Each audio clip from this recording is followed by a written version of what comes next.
The other day, our cat was trying to get in the window and he trashed our cheapy blind we had there. What's that have to do with an economic collapse? What the heck? Well, I'll get to that later. And before any of you start sending me comments or messages about, gee, you ought to get rid of the cat, remember we live in a country. They serve a useful purpose here.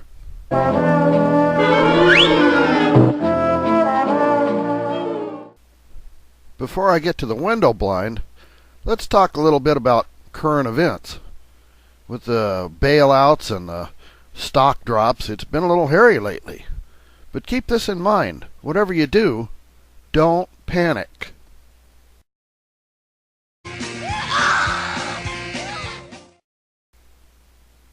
Think about it this way. When you got up this morning, the sun was still shining, the birds were still chirping. It's not as bad as you think. Look, I've been enough of a freak about this stuff for a long time that it's led me to study an awful lot of things. I'm kind of weird and I really like history. There's an old cliché that I tend to believe in. It says that history tends to repeat itself. Take the Great Depression of the 1930s, for example. The stock market crashed in October of '29, but it took years for unemployment to reach its peak. Even at its worst point, over 80% of Americans still had their job. Could it get worse this time? Sure, it could happen. But I think we're not going to wake up tomorrow to find that the entire economy's collapsed and gone over a cliff. Oh my God, what happened to the brakes?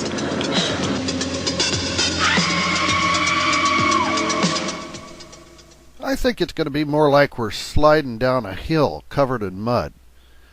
And no matter how hard we try, no matter how hard we dig at the mud... Sorry, wrong mud picture, hold on. That's better. Where was I? Oh yeah.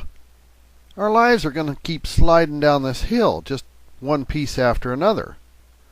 And the government's going to grab at $700 billion tree branches trying to hold us up. But it won't hold us for long. How bad's it going to get? Heck, I don't know. I don't have a crystal ball. And you probably don't either, when it comes right down to it. I'm pretty sure we've got at least some slope to slide down. But then again, it could be much worse. Here's another cliché I like to use. The one that says that you should hope for the best, but plan for the worst. So here's the whole point of the video, and it doesn't have a lot to do with window blinds. The thing is, if you're going to plan for the worst, you're going to have to change the way you think. You got to get out of that rut and the funk that you've been in and get busy. You got to think about everything in your life, because some of it you might not have in the future. Look, if you think there's even the remotest possibility that you might wind up living like a caveman and digging for grubs in the dirt, don't you think it makes sense to start planning now? Preparing? In my family, we call this the 5-year plan. Do we have 5 years? Probably not. But the further we can get down that preparedness road, the less of an impact Mount Doom might have on us. And what if it's just Recession Hill? Hey, we might save some money in the process. So here's how I think we all need to change the way we think. We need to think about everything in our lives. Is it something that might be useful in the future? But wait a minute.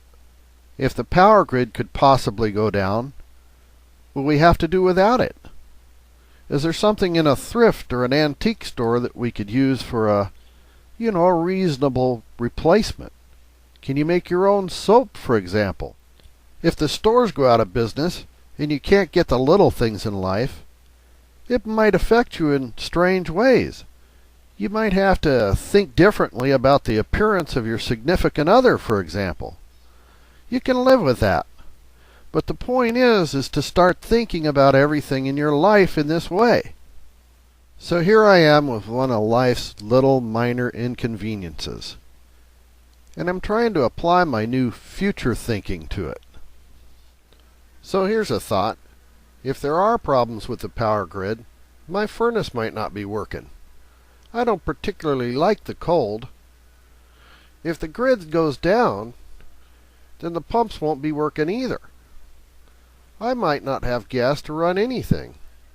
I might have to burn wood to stay warm, which means I might have to use these instruments of torture and pain, let alone figuring out how to get my newly cut heat sticks from the woods to my house a couple of miles. That means that every ounce of heat I can keep in the house means less work for me. I can apply this. So here's another crazy train of thought. This is supposed to represent the view outside my living room window on a dark night. I tried to take an actual picture, but I don't have a camera good enough. Remember, this is for poor folk. That yellow dot in the middle, that's a house. We'll call it Randy's house, mostly 'cause the guy that lives there is named Randy. My two nanny goats are going to go over there here pretty quick for some quality time with his billy goat. You know, for some...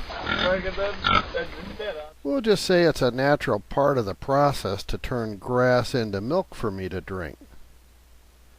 See, the thing is, though, this is a pretty good representation of what it looks like outside my window at night. You can see Randy's house. It's hard to believe, but Randy actually lives 2.5 miles from my place.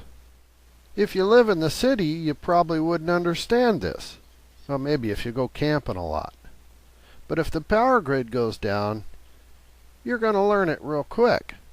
So you've done some good preparing. Maybe you got a solar panel or some wind power or some other way of generating electricity. And you got a couple of lights burning in your house. This is what it's going to look like. You might as well have a neon sign on your roof.